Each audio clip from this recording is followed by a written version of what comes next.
second. Yes, so love this dude because it all rings a bell, and I hope it does for you guys as well. What we're doing, I just want to throw something out this week with our key performance indicators. What we were talking about 2 weeks ago now, where I think I bored the crap out of Kyle and Amy. So I know there are no shows here today, but They're Q4 traveling. action plan, are they? Yeah. I figured Kyle's awesome. They're all awesome, but Yeah. I like to make fun of them if they're not. They have to defend themselves, right? So, but we came up with our Q4 action plan, and a lot of people know this stuff already. But after that, what we're doing is like a weekly. Um, where I learned it from was called Big Rock Report, but I think I was going to call it Big Lot Report for the mobile home lots, or Big Dog Report or something like that, to where you pick 1 to 3 items every single week that follow Pareto's principle, where they should take about 90 minutes, less than 2 hours.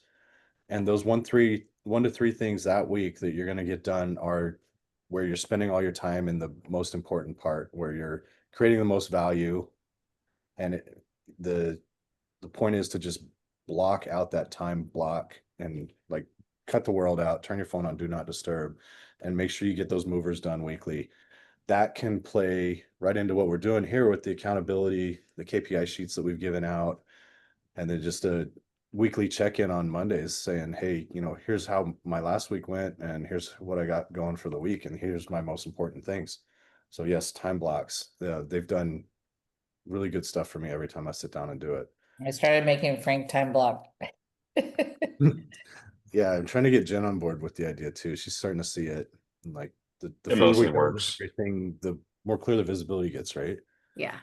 Well, then after a while, when you see success at it, you start to really protect the time. Mm. You're like, no, I can't do that. I can't do that right now. I have to wait. I have to wait. I only have him time blocked. Well, he's time blocked all day, but the 8 to 10 is like the most critical. That's when he can get the most done for a business. Yeah, that's like your brain's engaged, you're early, you're awake. I'm better at morning than afternoon. I start to nosedive.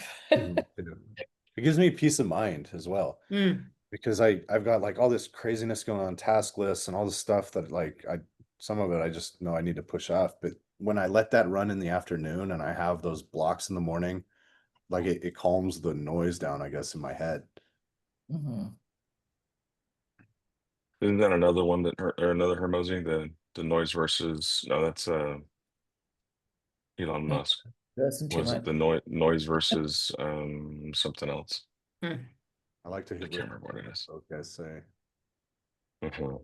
I had It's it like everything, how much of it is noise versus can we actually, get action out of it? definitely. I found a killer book. I think you guys would all enjoy. I spent a couple days at my mobile home park mentor's home a few weeks ago, Mhm. and he said, "Get Joe Girard's How to Sell Anything to Anybody," and it's been an awesome book. So I've read most of it already, just in evenings by picking up short chapters and whatnot. And it starts with his life story. It's not a very boring book. Frank, did you get that? No. What's the name of it? Sell anything to anyone? How to Sell Anything to Anyone, and he's the Guinness Book of World Record holder for most cars, the highest top car salesman in the world. He's selling Wow. like 6 cars a day. Those people are insane. That's like Brett Mott, he was like the #1 Cadillac salesperson in the US. I think in the US. Oh, really? I didn't know that. That's interesting. Yeah, I thought he was at Tesla though. I heard he was Tesla. He may have moved to that, but it started at Cadillac. It just goes back to everything is all about your customer. And then I heard Kevin O'Leary saying the other day, I really like his social media because he hired Dan Kennedy. So like there's nothing without results with that guy. But he said that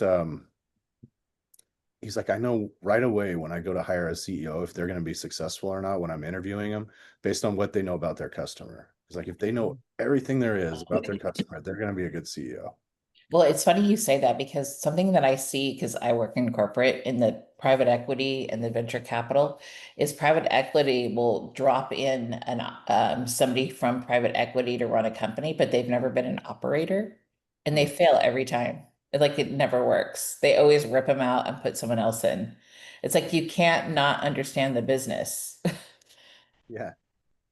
So, which goes back to that. They understand the customer. Phyllis, can I get you to tell me a little bit more about what you said before? Because it seems like you're struggling a little, maybe with some motivation this week. Maybe I can help you out, or we can help you out.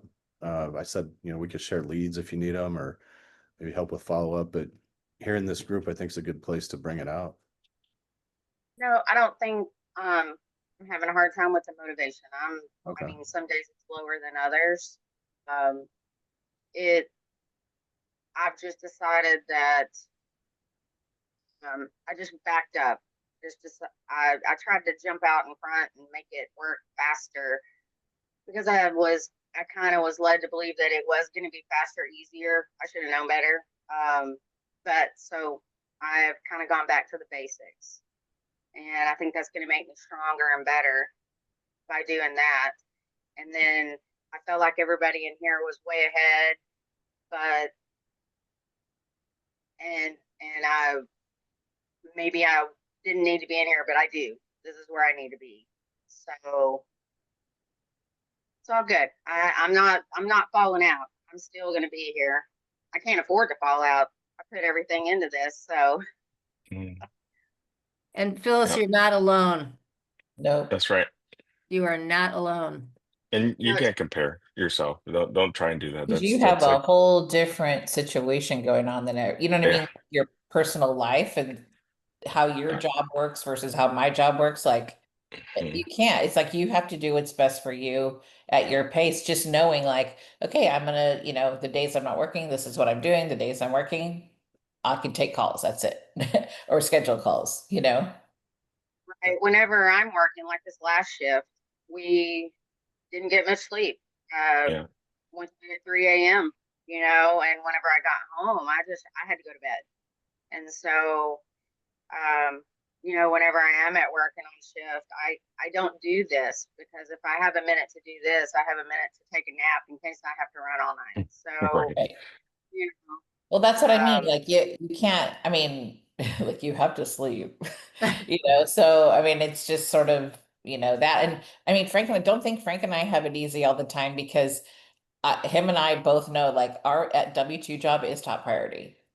So I could be like, la, la, la, la, and all of a sudden my boss calls and I'm like, okay, never mind on all that. I have to switch. So and I'm Yeah, not, we're not out and saving lives either. yeah, and I'm not saving lives. So you have a good excuse. I Don't think I am, but I'm not. depending on how sick they are or whatever, I can be like, oh, by the way, if you need to sell your home, right. Are you gonna make it through the night? I'm just kidding. Don't on the list. Oh gosh. Like you The only way to I'm so fail is to sorry. quit. Don't quit. yes, You got I'm not this. going. I've got